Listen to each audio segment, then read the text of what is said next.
Welcome. It's indisputable. I'm your host, Rashad. Richey, good to be with you. We have a lot on the agenda today. Breaking down news of the day, none other than Sharon Reed, anchor and amazing commentator. Should be a remarkable breakdown. Top story of the day, former President Donald Trump is going to be indicted. He's going to the pokey, perhaps. Let me give you some background because this is interesting. Governor Ron DeSantis out of Florida said, listen, I'm not going to utilize my gubernatorial power to stop the extradition of Donald Trump. Okay, well, that is within your authority, sir. Let's get to it. Florida Governor DeSantis served notice on Monday that he would not use his powers to block the extradition of Donald Trump to New York if the former president balks at turning himself in following the expected indictment. Previous reports have indicated that a Manhattan grand jury will, in fact, hand DA Alvin Bragg exactly what he wants, an indictment related to the former president's part in paying hush money to adult film star Stormy Daniels before the 2016 election. Is this not ironic? All of the trash talking that took place during the first election for Donald Trump, he attempted to basically say she's a nobody. She's a nothing to him. They clowned her, so to speak, on television during press conferences. Even local sheriffs started to harass her at various, let's just say, adult entertainment establishments across the country. It was her who was deemed to be in violation of an initial contract. Now it is Donald Trump who seems to be in violation of a criminal code.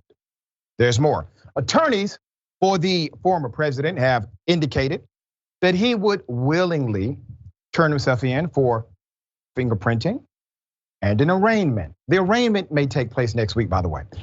But there are worries the unpredictable Trump would balk at being processed, with the New York Times' Maggie Haberman reporting that Trump is very anxious about what he would have to go through. Okay, yeah, everybody who goes to jail typically is anxious about incarceration, anxious about indictment.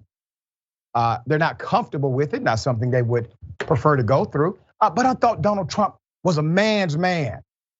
I thought Donald Trump was a tough guy. He's not even going to actually go to jail. What is he balking at? And it is okay if he decides to basically ignore the warrant or the arrest affidavit. Why? Because we have something for that. It's called pick his ass up and put him in jail. That's what you do to regular people. The Constitution provides no extra protections for an ex-president of the United States. None. Why? Because those who framed the Constitution understood what absolute power would do. While they were flawed in many ways, they understood that absolute power does corrupt absolutely. If you have presidents who are above the law, you no longer have a president, you have a king. You no longer have a democracy, you have a monarchy. That is why they provided no extra protections for a former president of the United States. If you could not get him while he was at the brink of power, you can get him afterwards. There's more.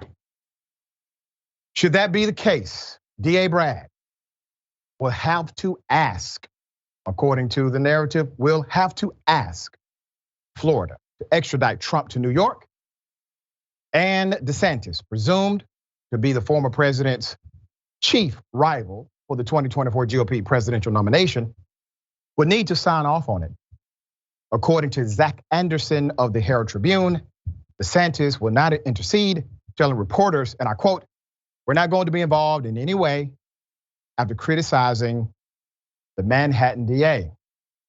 Now, Trump, you picked your friends and you picked your enemies. You wanted DeSantis to be an enemy.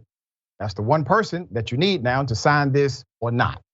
Isn't it ironic? signatures once again. While before he wanted Mike Pence to not sign something, now it's DeSantis. DeSantis also took a shot at his GOP rival, telling reporters, and I quote, "I don't know what goes into paying hush money to a porn star to secure silence over an alleged affair. I can't speak on that." The former president urged his supporters to rally on his behalf. "It's time," Trump wrote. "We just can't allow this anymore. They're killing our nation as we sit back and watch. We must save America. Protest, protest, protest." Here we go. Now remember, it is the Republican Party, conservatives, who are the ones who will hop on fixed news, say things like the black community has to take responsibility for their actions. They will dismiss the dynamics that lead to unequal or inequitable outcomes. But then when it comes to a well-connected, rich, powerful white male, all of a sudden, he bears no responsibility for any activity he has engaged in. When are you going to address the fact that the man paid off an adult film star in violation of law? That's just for starters. Sharon, thoughts here? Well, they're not going to address it. And as he calls for protest, it reminds me of when we had that insurrection incident, Dr. Richey, January 6th. Remember that? I think we all do. Susan Collins, you were wrong. He didn't learn a lesson. And he's not learned one now. And it is fitting that now he does need the man he refers to as a meatball. He needs a meatball to save him from extradition if it comes to that. And I believe, Dr. Richey, correct me if I'm wrong, you have many friends who do this sort of thing. They can pick him up anywhere, right? It could be Mar-a-Lago, golf course, McDonald's. When they want him to come in, he's got to come in. Yeah, that's how it works. And let's hope the Manhattan DA does exactly what he needs to do in order to secure this all the way.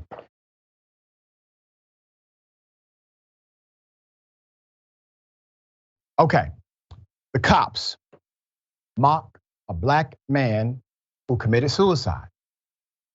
And what I'm about to show you is going to highlight the reality of insensitivity inside of police departments and their culture. Let's put up the picture. Let's keep that up. 4 days after a black man hung himself in a Savannah police interrogation room, cops allegedly circulated a meme of the black man hanging himself in a mass text message, asking if it was too early for a black officer to receive it.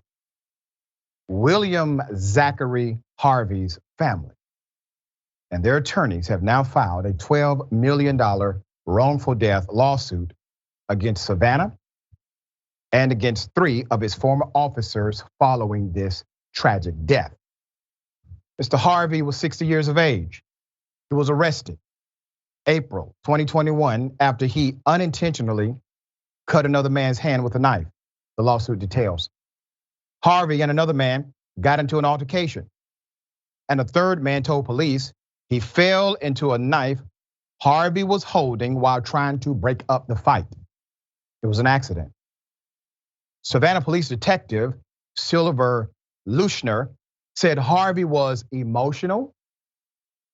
He was mumbling as he explained what happened in an interview room at the agency's headquarters, April 2nd, once again, 2021. It was all captured on the body-worn camera.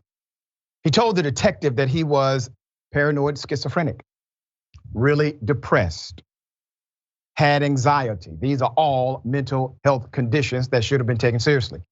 Harvey said he was on medication for depression and he was crying during the interview. Once again, he's there for a mistake. He was distraught over the arrest, worried that his mother and probation officer would be disappointed, according to the lawsuit's description of the footage. Harvey who has said he's not a violent person, told the detective he'd rather die than go to jail. And police would have to kill him before he would go back. He told the detective that he stabbed the man who was intoxicated in self-defense, the lawsuit says. Another officer, Matthew White, reported that Harvey was emotional and upset during the interview, during which he reportedly cried, "I can't go back to jail," Harvey said. There's more. Lushner reportedly also observed the handcuffed man bang his head on the table in the interview room. The detective believed that Harvey's self-defense argument could actually be valid. That's when attorneys for Harvey's family said Lushner left the room to speak to his supervisor, leaving the suicidal man to die. According to the lawsuit, Harvey was left in the interview room unmonitored for 20 minutes in the early morning of April 3rd when he tied his shoestring around his neck. An autopsy report ruled the man's death a suicide.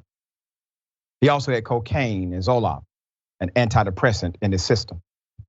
His family's attorneys argue police failed to protect or safeguard Mr. Harvey. Despite being aware of his suicidal ideation and mental state, officers left him unattended in the room without cameras. The city of Savannah showed deliberate indifference to Mr. Harvey's medical and mental health, according to Harold Spence, who is the attorney.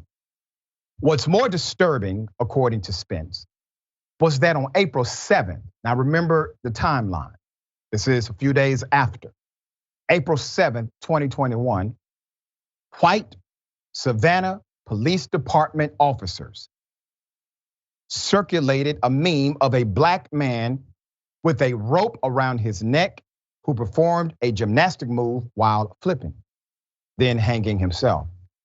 "Is this too early to send this to Green?" wrote Officer David Curtis in a group chat. The police department also fired Detective Lushner, his supervisor, and Officer White, who also observed Mr. Harvey's state before leaving him in the room unsupervised to die. Then Police Chief Roy M. Minter said in a June 15, 2022 press conference that in his 35 years of law enforcement, he had never seen a person left unmonitored while in custody. He said the department already had implemented changes to ensure policies will be followed in the future from the chief all the way down to the corporal sergeant positions. However, he said he did not think any of these officers had any malicious intent in what they did. I'm going to bring you a policy dynamic right front and center. You see, right now, the law requires that an officer who kills or severely injures somebody, that they have intent to do so. It's called mens rea. If you do it or if I do it, we don't need intent. We just need to be so grossly negligent that we knew or should have known it may lead to the injury or death of another human being. That is our standard. The officers, police, the cops, they have a different standard than you and I. The George Floyd Policing and Accountability Act sought to eradicate that difference so that officers could also be prosecuted under the same theory of law rather than the difference that exists today. All right, Sharon, thoughts here. There's a strong history of lynchings in Georgia, as you know.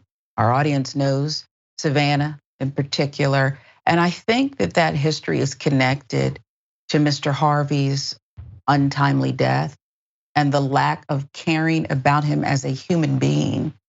It really is. Is it too soon? It's too late for that entire department and the culture within it. I hope the family gets money, won't bring Mr. Harvey back, nor compensate for his final moments, pain, including the emotions, Dr. Richey. It's sick, and I really think the department has to be taken over federally somehow, and this has to be reckoned with. Yeah, quickly, and that's why we need a federal government who is responsive responsive to departments that show themselves to be antithetical to humanity.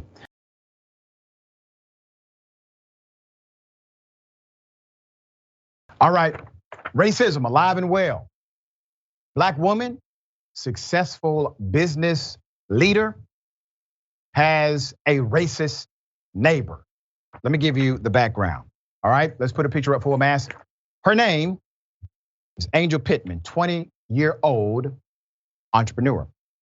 She had dreams of creating and operating her own mobile hair salon.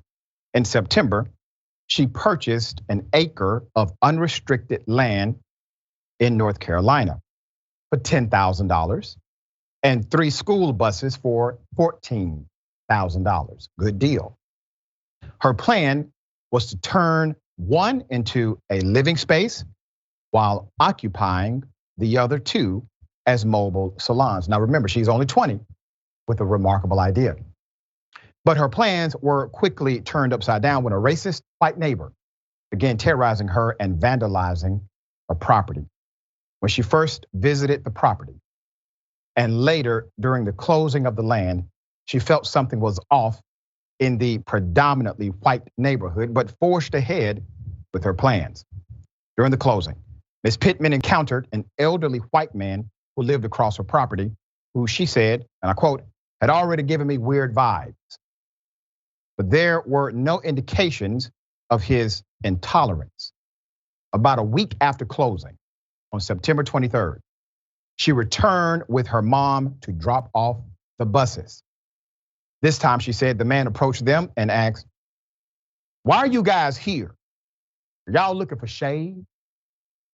This is, as I have said before, the equivalent of saying, "Where are your freedom papers? You don't have the right to travel here.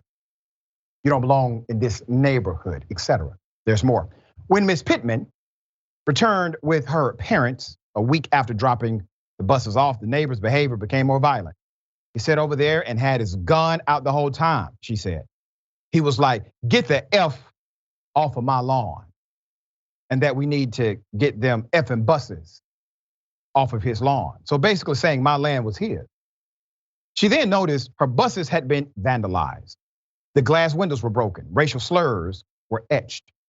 The man prominently displayed Confederate flags, swastikas, and KKK signs all over his yard, which Ms. Pittman said weren't there when she previously visited the plot. There's more. Let's put it up. Images of the damage can be seen here on Ms. Pittman's GoFundMe page, where she is raising money to help recoup her losses and buy more unrestricted land right around that racist SOB. Pittman and her family are all afraid to return to her land right now for fear of safety. That is the GoFundMe. That GoFundMe is doing well. More to the area where Pittman decided to purchase the land. Salisbury, a city within Rowan County. Rowan County is roughly 80% white, 17% black. It is considered a sundown town, a Jim Crow era term used to reference overwhelmingly white neighborhoods known for racial segregation. Catherine Mellon Sharon, a history professor at North Carolina State University, says sundown areas remain prevalent in places like Rowan County to limit home ownership for Black Americans. The Jim Crow saying was, N-word, don't let the sun go down on you in this town. Now, this is actually a perfect opportunity for the federal government to get involved. Why? Because we do have a federal statute that allows the federal government to intervene. There is, in fact, property or housing discrimination violation. They can get involved now. You just gave them a window. There's more. Seeing the vandalism and afraid her land and buses could have been wired with bombs or bear traps, she called the police. When the Rowan County Sheriff's deputies arrived, Ms. Pittman and her parents reported that they saw a hate crime. But the deputies at the scene immediately brushed it off, telling her, "Oh yeah, they do that all the time." Pittman said, "The police talked to us for a little bit, but they did nothing." They just wrote a report and that was it. So in an interview with The Guardian, one of the sheriff's captains, Mark McDaniel, said the officers who went to the scene knew the elderly white man. I'm sure they did. And they observed the damage, the broken windows, and the stuff that was spray painted on. When posed a question about the recourse for the attack, McDaniel said the incident happened before he started at the office. However, he said, according to the report filed by the deputies, there is no indication it was a targeted attack because the neighbor always had white supremacy signs displayed. That's it, fellas. He was racist before they got there. So what is there to see here? That's insane.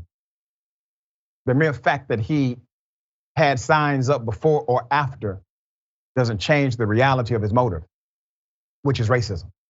You see, that's how this works, detectives. All right, Sharon, thoughts here. You have so much education and schooling. I almost don't even want it wasted on these fools in case they're listening, as you had to break down what is so rudimentary. This is easy stuff. This is called economic terrorism, Dr. Richey. Racists telling Black people, you will not take up land here. You won't own it. And at this point, because the local authorities took a bottle of Dum Dum, people who are deemed to have done this racist should have to give up their land. She shouldn't have to worry about going back there. They shouldn't be there when she does. Yeah. All right, we will follow this story as it develops. I'm sure it will. We have more on the other side. It's indisputable. Stick and stay.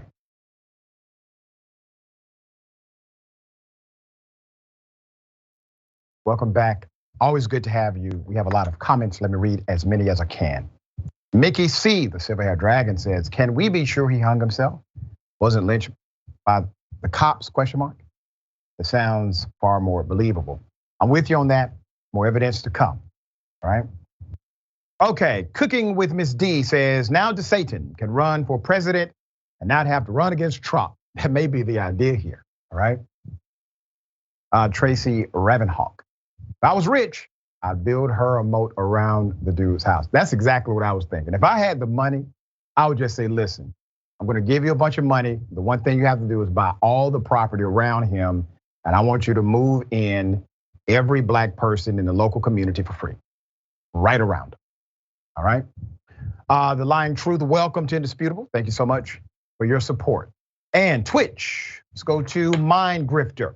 I'm going to be involved in it, but I'm going to be involved in it, but I'm going to sign the extradition order. Definitely not involved though. Right, not involved. All right, got something for you. Ladies and gentlemen, I wish a Karen would.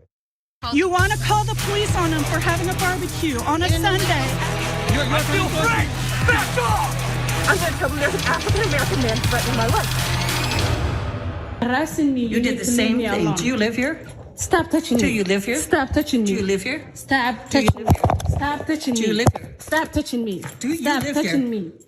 Stop Do you live here? touching me. Do you live here? Stop touching me. Stop touching me. You need to get away, Go man. to your mom's house. You need to get away. Go to your mom's. Stop hitting me. I'm not hitting you. Stop hitting me. Get off my phone. It gets even worse. Let me take you to the beginning and show you the extreme Karenicity in this one. I don't care. Yeah, thank you. You cannot come all the way over here, have that energy to come all the way here to harass me. Harass you? Yes, you are harassing me, ma'am. You need to get away from me. You don't belong here. You need to Do you leave live me here? alone. Do you live here? You need to leave me alone, Do you ma'am. live here? Ma'am, you need to Do leave you me live alone. here? You What need apartment to are leave you me in? alone. What apartment are you in? It's not your business. Yes, it is. We came here to visit my mom, me and my child, and we deserve that. So you need to leave me alone, ma'am. You need to get away. You come all the way from there, coming over here, it's not okay. So you need to Take care of your mom. No, it's not your business. What I do is Take not your mom. What I do is not your business, ma'am. Go take your mom. What I do is not your business. Then So you're telling me that I cannot sit over here? Is that what you're saying? you can sit here if you want to. Then why are you bothering me? Why I was you sitting take over care- here. I was you sitting take over care of here. your You mom? You saw me while you're sitting over there. You come all the way, leave all your stuff just to harass me. I cannot sit over here. That is not okay. You say that I don't belong over here. And that is not. Now you will see the criminal activity continue. Here it is. What you said was, I don't belong here. You give me a hand, in the middle hand. Do you live here? You're harassing me. You did the same thing. Do you live here? Stop touching me. Do you live here? Stop touching me. Do you live here? Stop touching me. Stop touching me. Do you live here? Stop touching me. Do you Stop live touching here? me. Stop Do you live here? touching me. Do you live here? Stop touching me. Stop touching me. You need to get away, Go man. to your mom's house. You need to get away. Go to your mom's. Stop hitting me. I'm not hitting you. Stop hitting me. Get my phone. Stop touching my phone. That's it. You're done. Thank you. And call the police. Okay, I'm gonna call the police right now. You go ahead. Okay, thank you. I will call everybody that I know over here who lives over here as well. You broke my skin. Thank you. Jan? Jan? Call 911.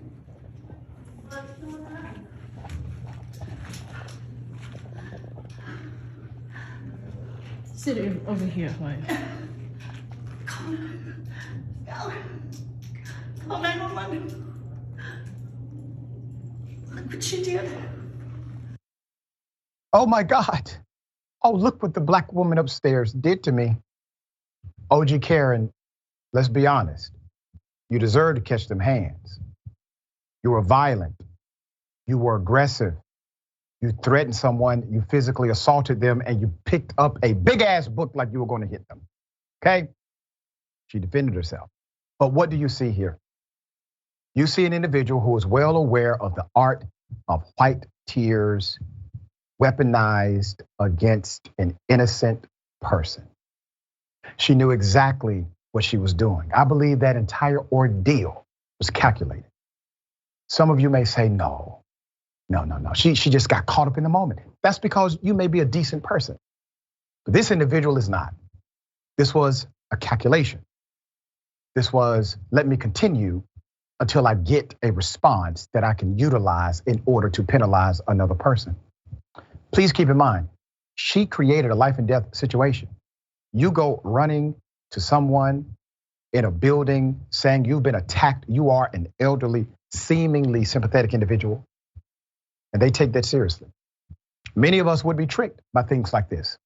Somebody approaching us saying, this happened to me, it's an elderly woman, you don't think she's making it up. Why would somebody do that? Why would somebody make that up? It was all made up. Thankfully, we have the video evidence to prove it. These are the dangers of Karenicity in America. All right, Sharon, thoughts here. But you're brilliant, and you're right. Calculated and in costume, right down to the stereotypical 1-inch barrel curls that grannies love to don. Don't let it fool you. This is a violent thug granny who may also do Pilates and weight training 3 to 5 days per week. She's strong and she's a fraud and she must be exposed. So keep those cell phones out. Keep recording. That's right. Let's put the picture up of this Karen. You see, it looks like to me she has, how do they say it, Sharon? Superhuman strength. That's She's strong. Very strong. Yeah. All right. There's a throwback. I was reminded of this throwback. It is a classic. Double dose.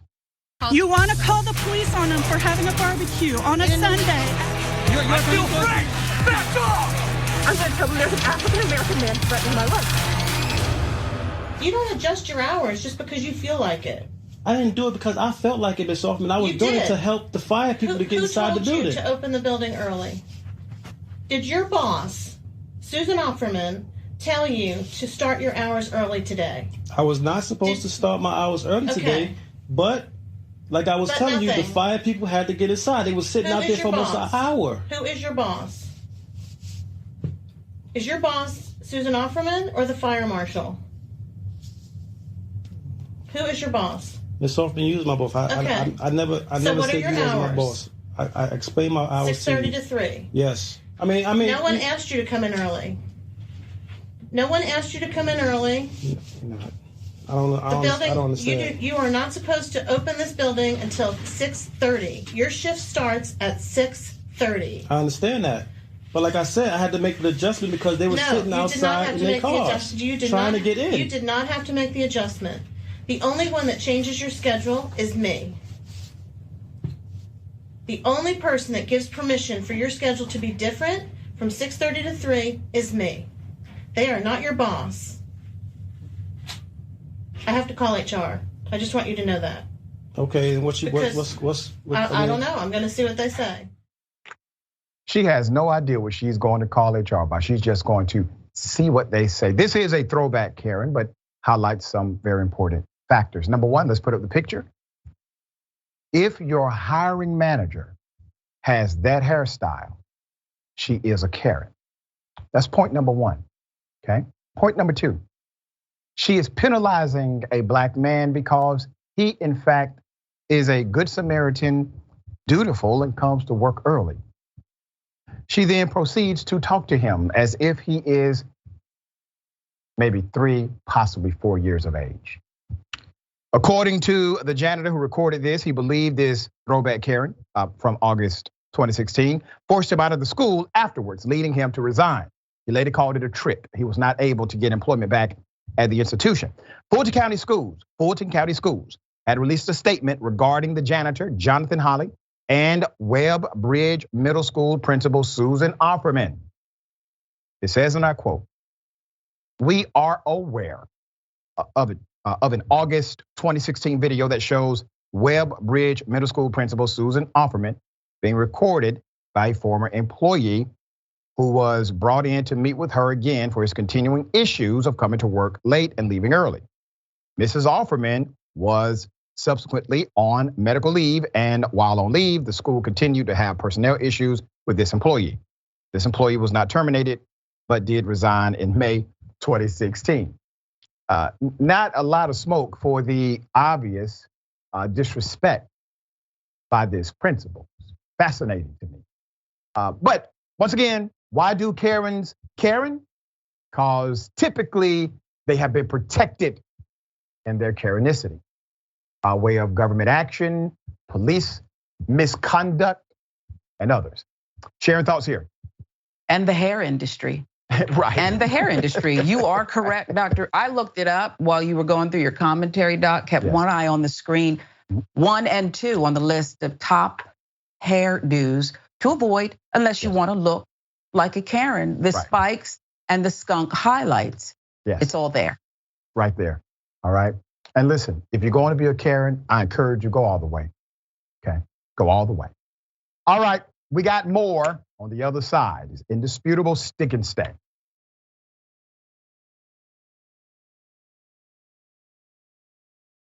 All right, welcome back. We have a lot of show left. Let me read at least one comment. Biden flavored corn pop. This Karen got way more issues than hair. Yep, agreed. All right, major pastor. Let's put him up full mass. Southern Baptist Convention.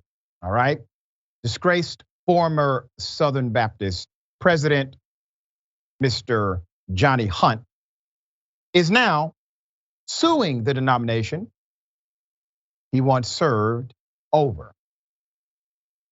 This is about sexual assault allegations. When I get into the meat of this, you're going to say, wow. According to a complaint filed in federal court for the Middle District of Tennessee, lawyers for the Reverend Johnny Hunt, a longtime Georgia megachurch preacher, admits he, and I quote, had a brief, inappropriate, extramarital encounter with a married woman in 2010, but claims the incident was consensual and that it was a private matter and should have not been made public in a major 2022 report. Some of the precise details are disputed, but at most, the encounter lasted only a few minutes and it involved only kissing and some awkward fondling, according to the complaint. Now, this is his complaint now, okay? There's more. The complaint said Hunt sought counseling and forgiveness for the incident. Now, I don't know if he sought forgiveness from white Jesus or black Jesus. That is not currently in the complaint, which the complaint said was a sin. However, the Right Reverend Hunt never disclosed the incident to the First Baptist Church of Woodstock, Georgia, where he was the pastor for 30 years, or to the SBC's North America Mission Board, where he was a vice president until resigning in 2022. The incident became public in May 2022 after being discovered by investigators at Guidepost Solutions, a consulting firm hired to investigate SBC leaders and their handling of abuse. Now, if you remember, we actually covered this right here on Indisputable, that this particular denomination has covered sexual abuse crimes against children. When they engaged in a third-party investigation, it was discovered it wasn't just children, it was women, it's a lot of people involved in this cover-up and criminal activity. So you have a top guy caught up in this as well, Reverend Hunt. Reverend Hunt doesn't like the fact that they reported on the findings that included him, all right? So that's your genesis of the lawsuit. Guidepost investigators included in the incident report as part of their report and described it as a sexual assault. Those investigators said they found the allegations against Reverend Hunt credible. The former SBC president at first denied the allegation, like they all do, then claimed the incident was consensual. The complaint alleges the Southern Baptist Convention and Guideposts engaged in defamation and libel, that they invaded Hunt's privacy and intentionally caused emotional harm. The decision to smear Pastor Johnny's reputation with these accusations has led him to suffer substantial economic and other damages, according to the complaint. He has lost his job and income. He has lost current and future book deals. And he has lost the opportunity to generate income through speaking engagements. Well, damn, Reverend, if you simply would have not tried to sleep with women in the congregation or married women under your leadership, sir, you may not be in this position. But you admit you engaged in inappropriate activity, misconduct, immoral behavior, unethical practice. You admitted that. You or your attorney must be the dumbest SOBs I have seen on paper. You all literally admitted to the issue at hand. Did they have a good faith basis to conclude that you, sir, are foul? You provided the evidence they need to beat you in the court of law. You'll figure that out very soon. There's more. Hunt also claims he was made a scapegoat to pay for the SBC's past sins. These are the sins we covered at Indisputable a few months ago. He said current SBC leaders and Guideposts were engaged in damage control to repair the 13 million member denomination's reputation by focusing on the allegation against Pastor Johnny, an allegation by an adult woman that involved non-criminal conduct, he says. And by then taking aggressive action against Pastor Johnny, the defendant sought to create the appearance that the SBC has learned from its previous mistakes and is now working to protect victims of sex crime.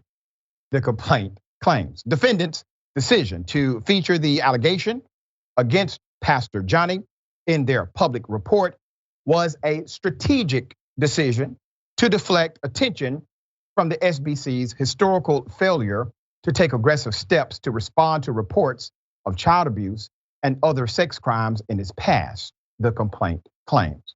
A spokesperson for the SBC's Nashville-based executive committee said SBC leaders are aware of the suit. We are reviewing the complaint and will not be commenting on active litigation at this time, the spokesperson said in a statement. Well, preacher, some of these things may be true. I'm sure a person of your stature had at least one or two people that didn't like him. You provided the ammunition, sir. Your actions that are at question. I'm sure you had a morals clause that you had to sign. Take responsibility for it. It is what it is. If your conduct was legal, fine, so be it. The complaint or the report does not suggest that your actions were illegal. Once again, you're providing information not in question. Nobody's questioning if you did anything illegal. They are questioning if you are able to lead morally. All right, Sharon, thoughts here? Doesn't sound like he is, and I'm with you. It's slimy, grimy, and why would you put pen to paper and admit all of this and do the work for others? I also, Dr. Richey, believe HBO might come after him because this looks like it's ripped off right from the script of Righteous Gemstones. Yep. Eli Gemstone, the patriarch. This is right out of this slimy megachurch pastor played by John Goodman, Pastor Johnny. So I really think he's going to have another problem on his hands. That is so interesting. I never put that together. Fascinating. Watch it. All right.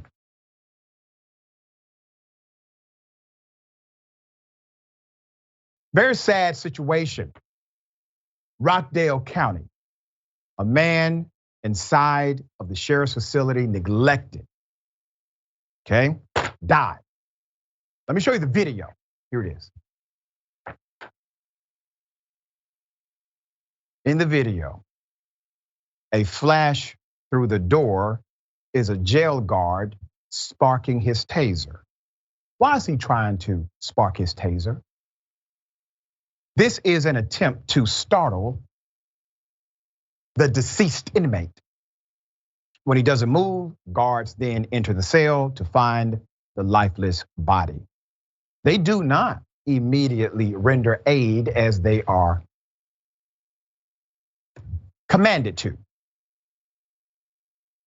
This is a display of the disregard of life. Okay? Now, I'm going to show you some disturbing dynamics here. This is an indisputable exclusive. Let's put up the picture of the young man. Okay? A man arrested for disorderly conduct during a mental health episode. A mental health episode.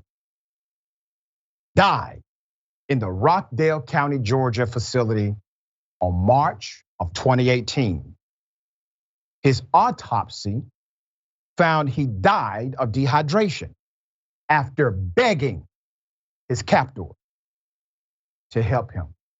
This happened in Conyers, Georgia, Rockdale County, okay?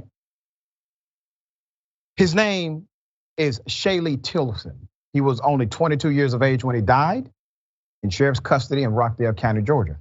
Now we have some more information. You know who gave us this information? The police did. Yeah.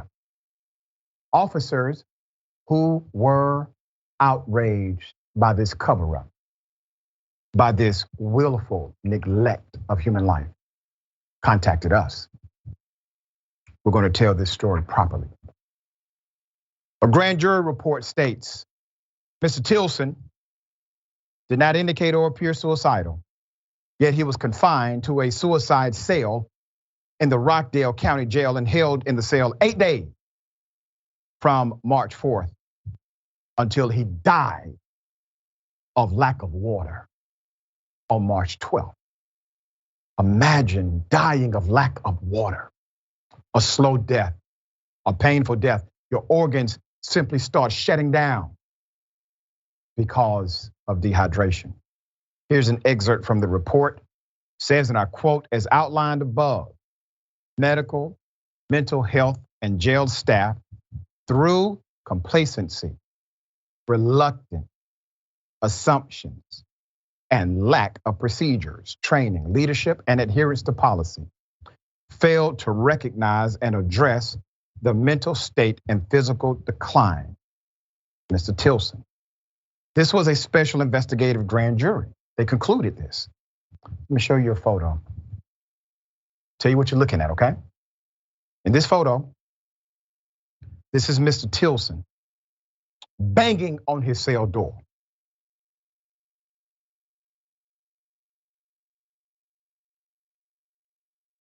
Begging for jailers to help him. He also pressed the emergency call button that's on the wall of his cell. It's actually on the left side of the wall. facing toward the door. He was hitting the button because they tell you if you have an emergency, hit this button. It was later reported the button never even worked. Tilson family attorney's complaint noted Tilson was the subject of 4 separate use of force incidents on March 4th. Videos of the use of force were reported lost. They were reported lost, according to the grand jury. However, one former Rockdale County Sheriff's deputy told Indisputable he had seen the video and Tilson was clearly abused. This anonymous sheriff's deputy said, and I quote directly to us, "They shoved him so hard, he flew back and hit his head against the wall. And he was a little guy." The grand jury report says use of force was rumored to have been used against him. It wasn't rumored, that's what happened, the deputy told us directly. Another former deputy who wished to remain anonymous says one supervising sergeant, Dan Lang, was transferred to the jail after he was caught taking guns and drugs. Caught taking guns and drugs out of an evidence lockup he was in charge of supervising. All right, let's put it up. Mr. Tilson died in a trash heap. Dan Lang then falsifies the check log in an attempt to conceal his malfeasance, committing another crime. Additionally, the DVR containing that day's recording has now unexpectedly vanished. Gone. Magic, once again. We got that from a former Rockdale County Sheriff's deputy. We confirmed all credentials. There's more. Indisputable received an evidence and storage audit report from the Rockdale County Sheriff's Office outlining the jail supervisor's Dan Lang's crimes.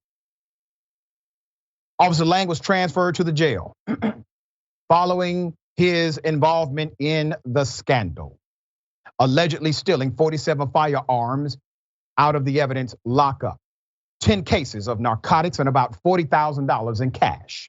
That's in the report, okay? The department insiders say Lang wasn't the only one involved in the scheme. Lang faced 43 charges of felony theft, but was not fired. 43 charges of felony theft, but was not fired. Allowed to resign from the department instead. We reached out to former Internal Affairs Commander for Rockdale, Commander Marlene Ashford, who has since left the department. She told Indisputable key evidence from her investigation into Tilson's death went missing. Third time, magic happened. Everybody is abracadabra here. Now you see it, now you don't. Including video of the use of force against the inmate on March 4th. She said that disappeared too. This is an internal affairs investigator. Put up the picture.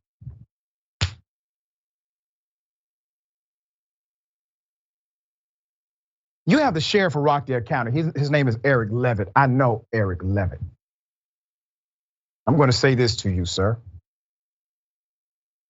When my investigative producer told me about the tip we received, I actually believed that the information we would get would show you to be an honorable person, because that's who you have represented yourself to be. We have friends in common, and you and I have met on multiple occasions. Sir, I sit here today to tell you, you are no honorable man at all. You are quite the opposite. And you have my word. I am going to do everything in my power to make sure you're no longer sheriff of that county.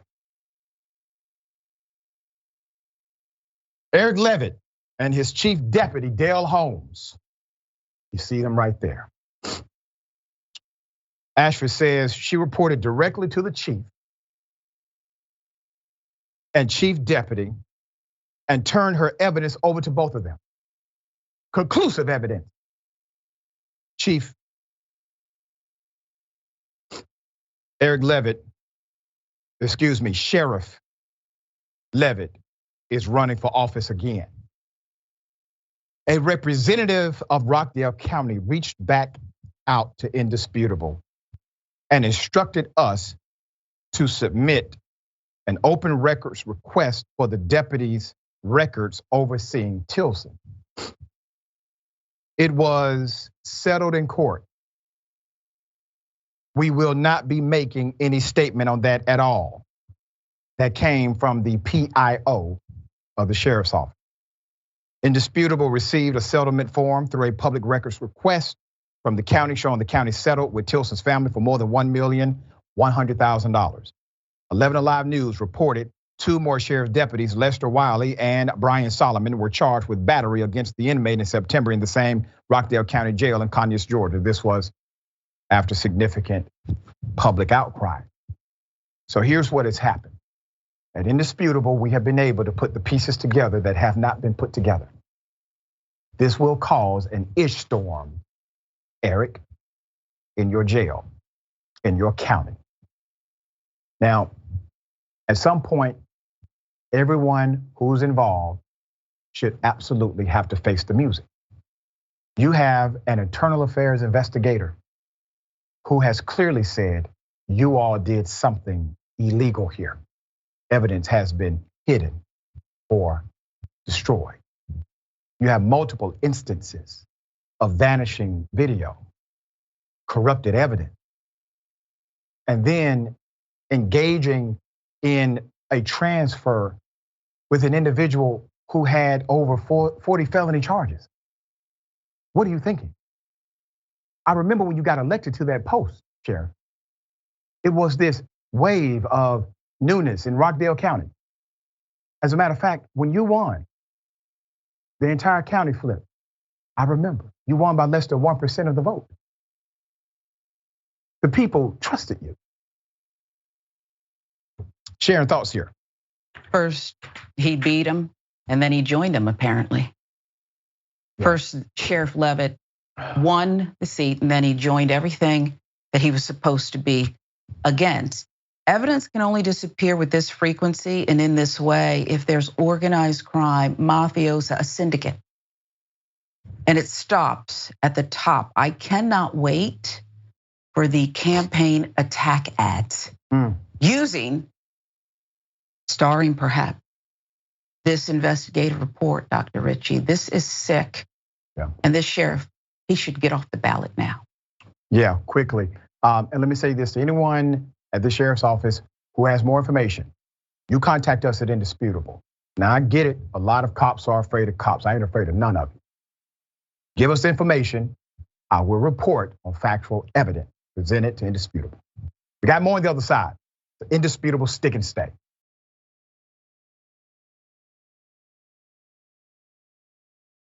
All right, welcome back. We have a lot of show left. Let me read a couple of comments. We're kind of pressed for time. All right. Dissident PM. If we don't add automatic discipline measures into whatever system of law enforcement we have, we will continue to see the system abused in order to avoid culpability. All right. The voodoo you do, LOL, no he won't. The fact that he had the nerve to even file the lawsuit in the first place lets you know he has no shame and even less of a conscience, talking about the preacher. And Curly Burb, since when is emotional harm a criminal offense? Talking about the church pastor again. All right. Okay.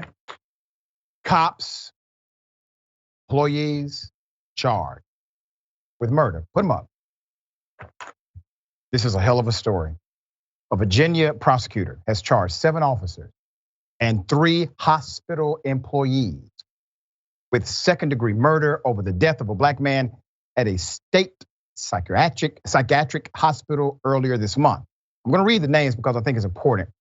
Top row, left to right, is Henrico County Sheriff's deputies Bradley Desse, Brandon Rogers, Dwayne Bramble, and Tabitha Lavery, Jermaine Branch. Bottom row, left to right, is Kyle Sanders, Randy Boyer. Central State Hospital workers are Darian Blackwell, Cedarius Williams, and Wavy Jones. It is not clear what jobs they had at the facility.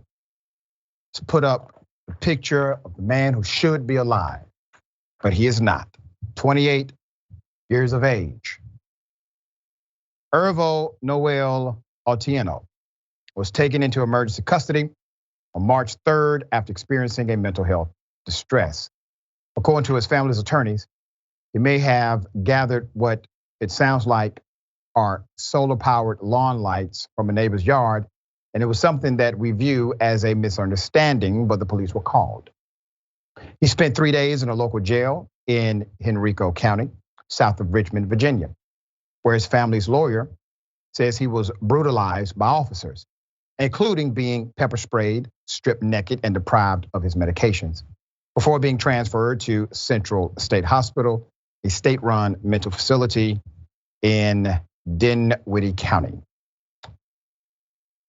Otieno was restrained with handcuffs and leg shackles throughout the hospital intake process. According to the county Commonwealth attorney, Ann Cobble Baskerville, in court on Wednesday, she said videos show that 7 sheriff's deputies held him on the ground for some 12 minutes. They smothered him to death, she said. He died of suffocation, asphyxia, due to being smothered. The video shows deliberate and cruel treatment, said Baskerville, who filed a criminal information charge, a way of beginning criminal proceedings without needing a grand jury's vote. In a statement shared with NPR, Baskerville described that as a rare but necessary step. The quote, "This legal tactic is for the purpose of protecting other Henrico County jail residents." The deputies were placed on administrative leave pending the outcome of the case, County Sheriff Alyssa Gregory said on Tuesday. They were arrested, each facing one felony charge of second-degree murder, and turned themselves in to a state police that same day. The sheriff's office says it is cooperating with the Virginia State Police investigation into the incident, as well as conducting its own independent review. Now, this is a developing story, but what factors are we aware of now? Number one, he never should have went to jail. Never. This was not a criminal act. He did not understand exactly what was happening. It was a misunderstanding. But he goes to jail. He's in this jail, and individuals who are cowards that would like to be tough or act tough because they are truly weak and small, they decided to torture this man. And then eventually let him go handcuffed and shackled to another facility. And when they do this, every time they do this, they create another distinct and measurable separation between cop and community. Now you have people who are designated by operation, by job, by career to help, and they don't. So medical staff arrested for murder here. Look at what happened with the case in Memphis. Once again, medical staff, medical personnel, indifferent to human life. We thought this issue was just a police issue. We are seeing permeations of this, not only in law enforcement, but in medical personnel and even firefighters. We are starting to see it. All right, Sharon, thoughts here.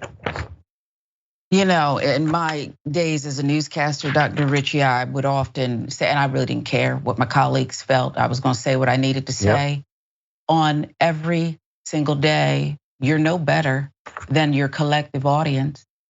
And on some of those days, you rival some of the worst we cover. And so you might want to remember that as you showed the mug shots there of these people,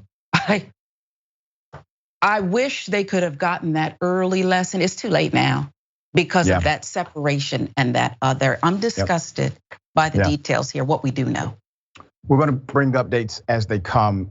We are hoping that the investigative prowess of this DA remains steadfast, all right?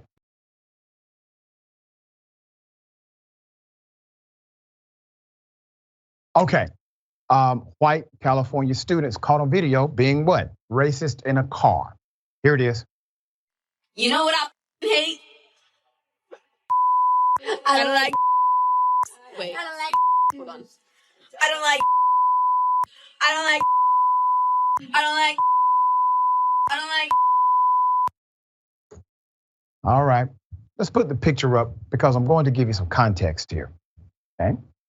Now, you may think they are just simply saying words. Well, not true. So a viral clip captures white teen girls from Valencia High School and West Ranch High School driving around, talking into a microphone, a racist song, all right? So it's interesting because when you look at the chatter on social media, there's a mixed perception. The song they were allegedly singing was made by recording artist London Yellow. The music of the song, I Don't Like Any Words, features him dressing up like a slave, playing with a noose and singing racist lyrics about black people and Asian people. Despite its hateful content, it is still available on multiple streaming platforms. Let me give you the response from the school. So the school district officials say they became aware of the video on or around March 12th and are taking actions to discipline the students and address the community's outrage regarding the racist act. Reports the Los Angeles Times, the district superintendent, Mike Coleman, condemned the vile footage, saying his administration would take a strong and proactive steps to send the message that this type of blatant racism, blah, blah, blah, won't be tolerated. In a statement to the public, he wrote, and I quote, "The Hart District will not condone this type of hate speech. We have taken proactive steps to ensure that it is our intention to promote an equitable, safe, and inclusive environment for all of our students. Teachers, school personnel, parents, and students were alerted via email. Some were also interviewed regarding the disturbing video." So this is a real investigation, so to speak. Local police were also contacted regarding the video's social media fingerprint. That's the forensics. Disciplinary action has already been taken, and we will follow up to ensure that the individuals involved understand the harmful impact of their actions on other students, on families, on our district, and in our community, said the superintendent. Let me give you some past incidents here. In 2019, teacher Kimberly Forbes filed a federal lawsuit against the high school, the district, and administrators. Among many claims, she alleged she and her students had been harassed because of the color of their skin. The Signal SCV reports. The lawsuit claimed, and I quote, "Several black female students confided in the teacher about a white male student grabbing buttocks and breasts, forcing them to watch porn and calling them monkeys and chimps." That was 2019. The boy allegedly said he would F her while wearing a Confederate flag to make my family proud. Forbes claims after reporting the allegation, she was retaliated against by her supervisor. School board member Sharice Moore said many in the community, particularly students, were not shocked by the recent video. She was told by many the N-word is frequently used on the campus, making her declare the board has a lot of work to do. If you see this story on social media, some people will say, well, how is it racist when a black person said it? It is racist. Listen to the context of the song before you make a proclamation to protect what these teenagers did. It was submitted in racist context, clearly. All right, Sharon, thoughts here. The thought is they gotta clean everything up there. And it doesn't surprise me because when you look up Valencia, California, where one of the high schools you mentioned is, Dr. Richey, you see all kinds of things that pop up, including warnings about the racism and the lack of response to it. They've got to start over, if you will, if you can. If you can, all right? What?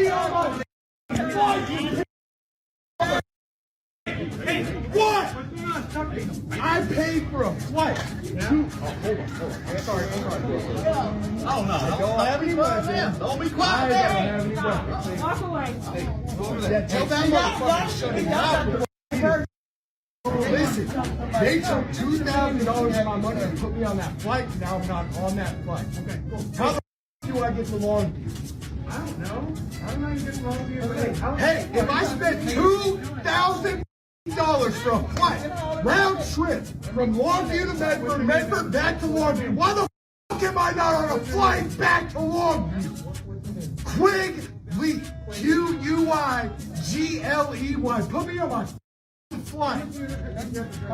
About 3 margaritas. Yeah, you got a problem with that?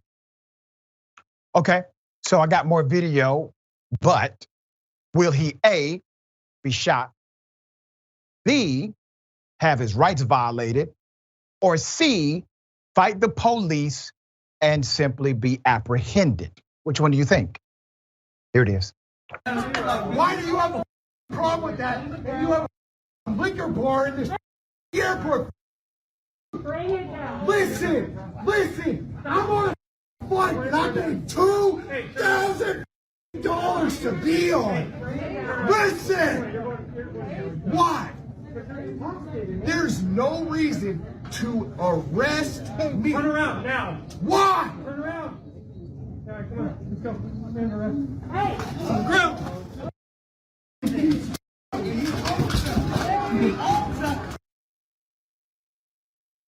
I'll take you.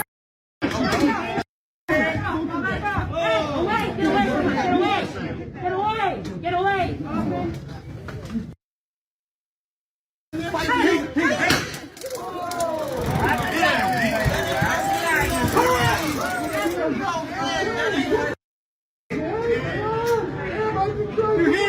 Your other hand now! It's under my body. The other hand now! It's under my body!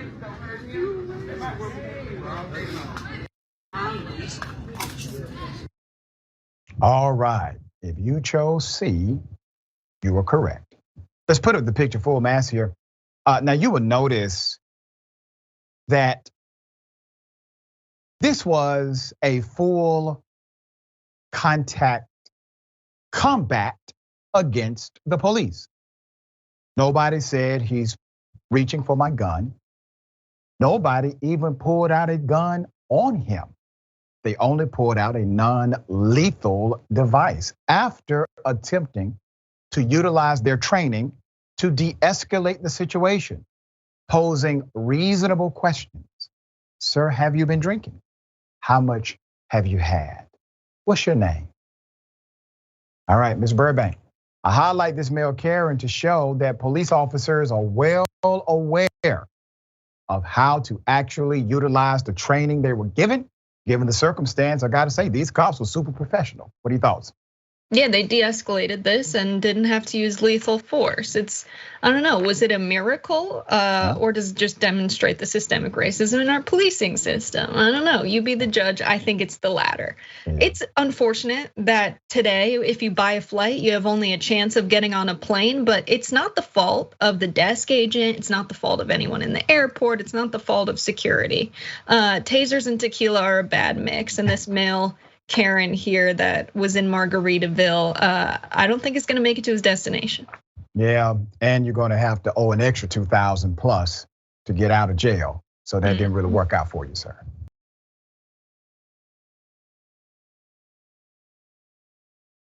Okay, very interesting. So a body cam catches a cop who tries to finagle himself out of a DUI. Here it is. Stay in your vehicle. Back in your car. I'm drunk? No, I'm the captain. Huh? A what? Captain. Of what? Don't reach in your pocket. Get back in your car. You've been drinking tonight, sir. I'm a captain on the police department. What police department? Oklahoma City. What division? Investigations. You been drinking?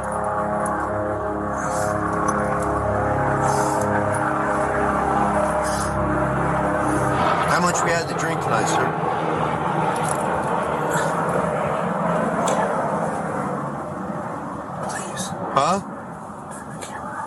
I'm not turning my camera off. Okay. Go ahead and step out of the vehicle.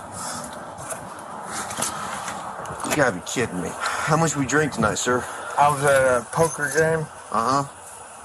Because you're swerving all over me when you turn on here. You didn't use your signal. I'm sorry. You think you should drive it? No, but I came from 4 blocks. Your mom lives here. I live here. You live here? Yes. You got any weapons or anything on you? I do not, sir. Just turn around, I'm gonna pat you down real quick. Go ahead. Do what you need. All right, there's more video. Here it is. Sir, going. can you turn that off? I cannot, sir. Please. I know you're aware of our body cam policy. You know I cannot turn off this body camera. I do, but I'd like to talk to you. I can't do that, sir. Please. Please. I'd like to talk to you. Well, are you going to do the test or not? Will you please talk to me? I'll talk to you once we're done. You can turn it off, you can turn it on. I can turn it off once I'm done with my investigation, sir. Okay. I'm asking you. I'm a captain on the police department. I understand that, sir. I get and I that. am a sergeant on this police officer, and I've taken an oath to uphold the law. I don't show favoritism to anyone, regardless. I don't care if you're a gangbanger or the president of the United States. Sir, I'm not asking you for that. If I was to treat you differently than I was to treat like some Southside loco or some pedo, how's that look on me? Okay, I'm not asking you for that. Because I wouldn't do that for any of them. Sergeant Skinner, please. Are you going to do the test or not, sir? I will. I will do whatever you ask. Okay, once we complete the test, I'll turn off my body camera. Once I'm done with my... Yeah. Put his picture up. Okay? Trying to utilize his government positional authority to get away with a crime. DUIs are very serious, sir. People die from them every day. And if you have a drinking problem, address it. It is not a sign of weakness to say you have a problem. I had to do the same in my life. You can do the same in yours. Obviously, you have a problem if you are willing to sacrifice your entire livelihood and the lives of others because you cannot control your drinking. Oklahoma City released the body camera footage on Thursday showing one of their own getting arrested. Captain James Matt French was pulled over early Sunday morning after officers saw him swerving and speeding in what an unmarked city-owned government vehicle. He was in his police car. Okay. An officer was able to catch up to the vehicle after it pulled into the private driveway of a house French said he and his mother stayed at. Once he stepped out of the car, French can be heard telling the cop that he was at a poker game and had 3 or 4 beers. He said had his last beer around midnight, a little short of 2 hours before being pulled over. French continued to visibly struggle with the field sobriety test, etc. All right, Sharon, this is atypical, right? But the officer who responded the way he responded, that's not very typical. Many times they do play the game, and all of a sudden we find out about it 5 years later when there's no evidence, no video, just a rumor and maybe one sheet of paper. Yeah, this guy who made the arrest doesn't have many friends in the department. Right. I can tell you that, Dr. Richey. And the captain, I mean, stinking drunk, probably reeked like warm beer on the barroom, bathroom floor, but still, I'm a captain. I'm a captain, but still was sober enough to get that out there. Give me my privilege, captain. Yeah, I mean, they never get you drunk for that. Right? Yeah, all right. Sharon, always a pleasure having you on the program. Tell people how they can follow you, check out your great work. I appreciate you at Sharon Reed Live across all platforms, Rebel HQ. I appreciate you always having me on, Doc. Always a pleasure. All right. Remember, take care of yourself, take care of each other, take care of the planet. Remember, the truth is always indisputable.